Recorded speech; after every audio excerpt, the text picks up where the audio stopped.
Assalamu alaikum. Welcome back, dear listeners and viewers. We are pleased to welcome to the studio today Sister Abeer Zayyad, who, as you should know by now, since she's a regular visitor to Salam Media and has actually been to South Africa, she's an archaeological and historical expert based at Al-Quds.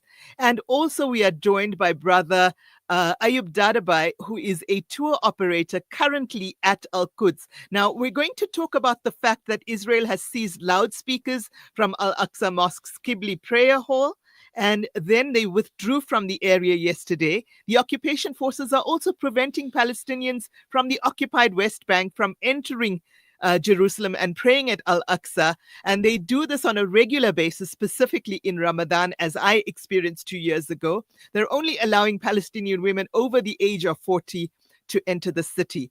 Al-Aqsa Mosque is also facing serious risks due to ongoing excavations and accelerating Judaization projects. The latest proposal suggested by Israeli member of the Knesset, Amit Halevi, calls for dividing the masjid and taking control of more than 70% of this area. So to discuss this, we're very pleased to welcome both Sister Abeer and Brother Ayoob. Welcome to the studio and thank you for being with us. Brother Ayoob, you go regularly to Al-Aqsa, particularly during Ramadan.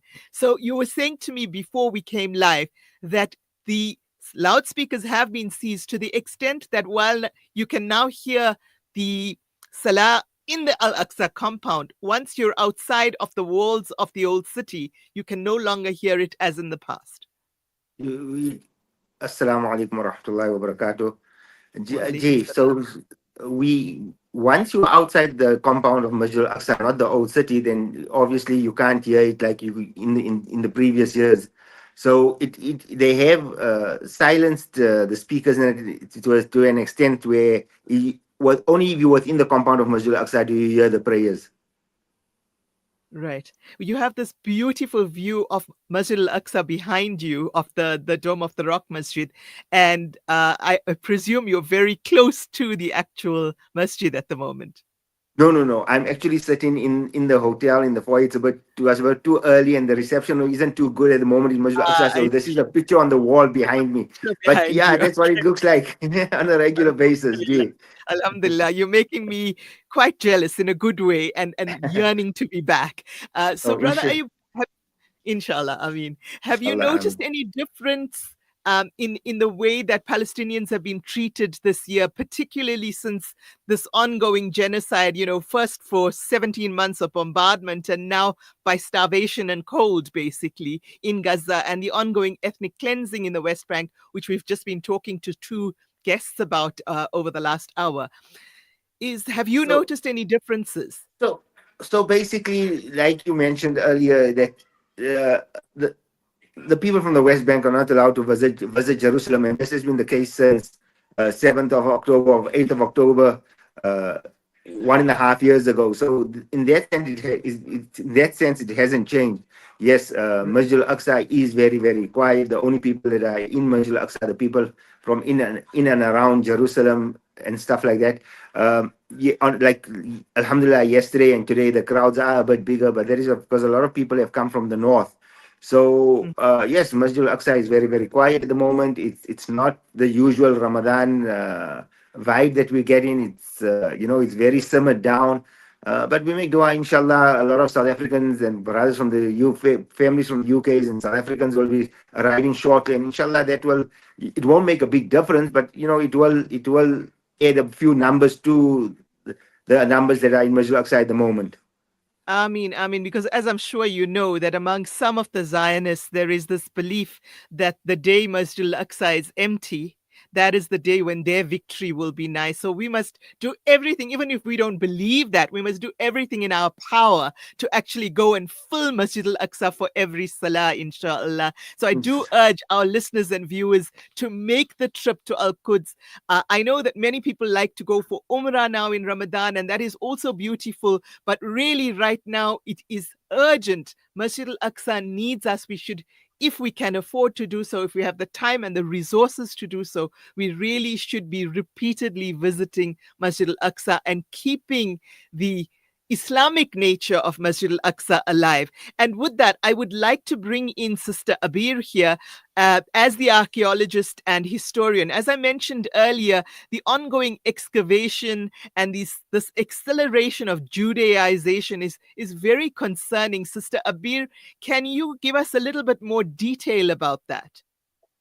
Assalamu alaikum, Ramadan Wa Kareem. alaikum salam wa rahmatullahi wa barakatuh.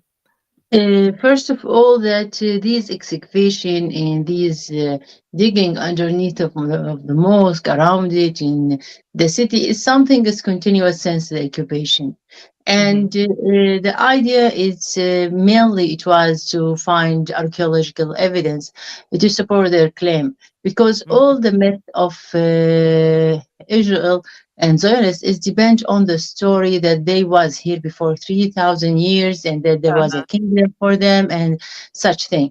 And now archaeology is proof that this is not correct.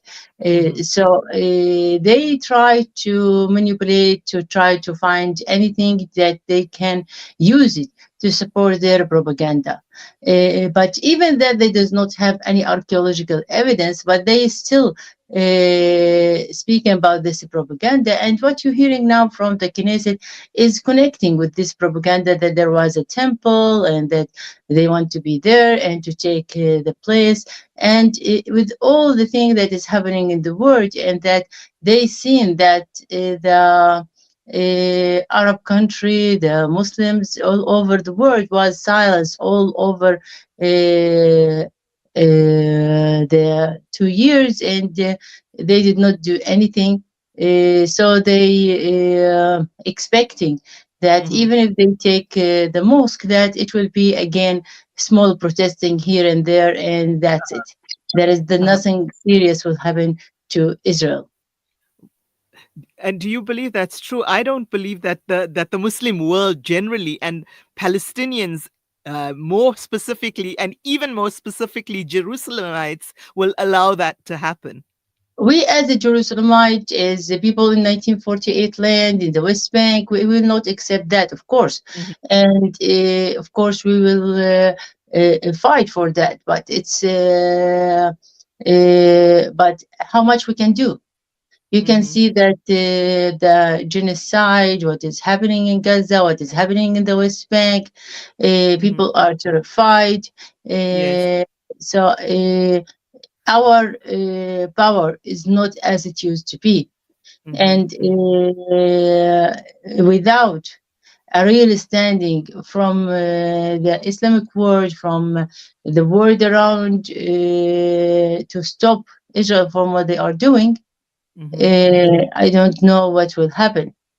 In fact, we are in the most dangerous years that we had seen it since the occupation in 1948. Yes, indeed. I've been talking to somebody from Khobar, and then a Jewish person helping protect the villagers in Masafariyata as well. So we know that the situation is really escalating in the West Bank, and with the continued assaults on Jenin, Tulkarm, etc., and within East Jerusalem as well. So inshallah, we make dua for you, Sister Abeer, and for all the Palestinians, and specifically for Masjid al-Aqsa to remain in the hands of the Muslims. And we thank you very much for your time today, and also thank Brother Ayoob for being one of those people that regularly takes groups from South Africa to Masjid al-Aqsa to experience the hubi, the beauty, the noor of Masjid al-Aqsa. You know, an alim, when I was there 2 years ago, said that if you put your three fingers together, there is not that much space in the entire Al-Aqsa compound. That is all the masjids, all the 300 or so buildings, the cemetery, the courtyards, the gardens, all of that space. There is not that much of space if you put your three fingers together, that an angel, a malaika, or an anbiya, a prophet, has not prostrated before our Rabb in Masjid al-Aqsa. So Masjid al-Aqsa is truly a special place, and Palestine should be in the hearts of every Muslim around the world, and we should make the effort to go. Sister Abeer, I wish you Ramadan Kareem for the rest of the month, and Sister Brother Ayoob as well, Ramadan Kareem for the rest of the month. May Allah keep you both safe. Jazakallah khair for being with us. Assalamu alaikum wa rahmatullahi wa barakatuh.